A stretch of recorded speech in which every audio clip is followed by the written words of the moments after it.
In the beginning, God created the heaven and the earth was without form and void, and darkness was upon the face of the deep, and the Spirit of God moved upon the face of the waters. And God said, "Let there be light," and there was light, and God saw the light that it was good, and God divided the light from the darkness, and God called the light day, and the darkness he called night. And the evening and the morning were the first day. And God said, "Let there be a firmament in the midst of the waters, and let it divide the waters from the waters." And God made the firmament and divided the waters which were under the firmament from the waters which were above the firmament. And it was so. And God called the firmament heaven, and the evening and the morning were the second day. And God said, "Let the waters under the heaven be gathered together unto one place, and let the dry land appear," and it was so. And God called the dry land earth, and the gathering together of the waters called he seas. And God saw that it was good. And God said, "Let the earth bring forth grass, the herb yielding seed, and the fruit tree yielding fruit after his kind, whose seed is in itself upon the earth." And it was so. And the earth brought forth grass and herb yielding seed after his kind, and the tree yielding fruit, whose seed was in itself after his kind. And God saw that it was good. And the evening and the morning were the third day. And God said, "Let there be lights in the firmament of the heaven to divide the day from the night, and let them be for signs and for seasons and for days and years, and let them be for lights in the firmament of the heaven to give light upon the earth." And it was so.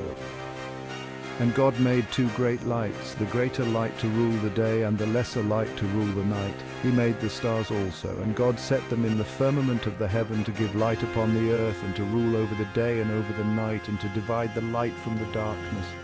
And God saw that it was good. And the evening and the morning were the fourth day.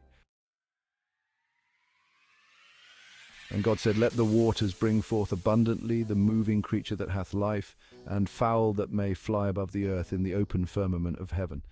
And God created great whales and every living creature that moveth, which the waters brought forth abundantly after their kind, and every winged fowl after his kind. And God saw that it was good. And God blessed them, saying, "Be fruitful and multiply, and fill the waters in the seas, and let fowl multiply in the earth." And the evening and the morning were the fifth day. And God said, "Let the earth bring forth the living creature after his kind, cattle and creeping thing, and beast of the earth after his kind." And it was so. And God made the beast of the earth after his kind, and cattle after their kind, and everything that creepeth upon the earth after his kind.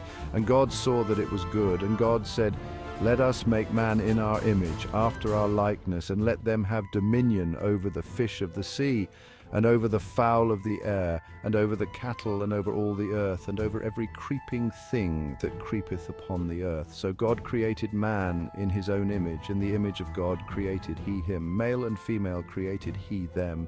And God blessed them, and God said unto them, "Be fruitful and multiply, and replenish the earth, and subdue it, and have dominion over the fish of the sea, and over the fowl of the air, and over every living thing that moveth upon the earth." And God said, "Behold, I have given you every herb bearing seed, which is upon the face of all the earth, and every tree in the which is the fruit of the tree yielding seed. To you it shall be for meat, and to every beast of the earth, and to every fowl of the air, and to everything that creepeth upon the earth, wherein there is life. I have given every green herb for meat." And it was so. And God saw everything that he had made, and behold, it was very good. The evening and the morning were the sixth day. Genesis 2, 1 through 25. Thus the heavens and the earth were finished, and all the host of them. And on the seventh day God ended his work which he had made, and he rested on the seventh day from all his work which he had made. And God blessed the seventh day, and sanctified it, because that in it he had rested from all his work which God created and made. These are the generations of the heavens and of the earth, when they were created in the day that the Lord God made the earth and the heavens. And the Lord God planted a garden eastward in Eden, and there he put the man whom he had formed. And out of the ground made the Lord God to grow every tree that is pleasant to the sight, and good for food, the tree of life also in the midst of the garden, and the tree of knowledge of good and evil. And a river went out of Eden to water the garden, and from thence it was parted and became into 4 heads. The name of the first is Pison, that is it which compasseth the whole land of Havilah, where there is gold, and the gold of that land is good. There is bdellium and the onyx stone, and the name of the second river is Gihon, the same is it that compasseth the whole land of Ethiopia. And the name of the third river is Hiddekel, that is it which goeth toward the east of Assyria. And the fourth river is Euphrates.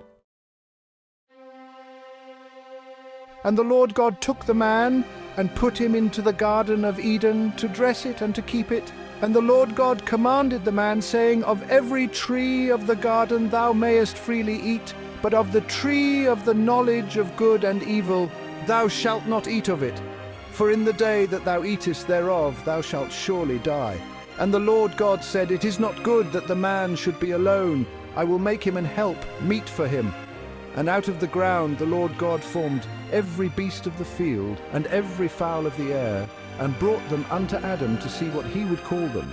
And whatsoever Adam called every living creature, that was the name thereof. And Adam gave names to all cattle, and to the fowl of the air, and to every beast of the field. But for Adam there was not found an helpmeet for him.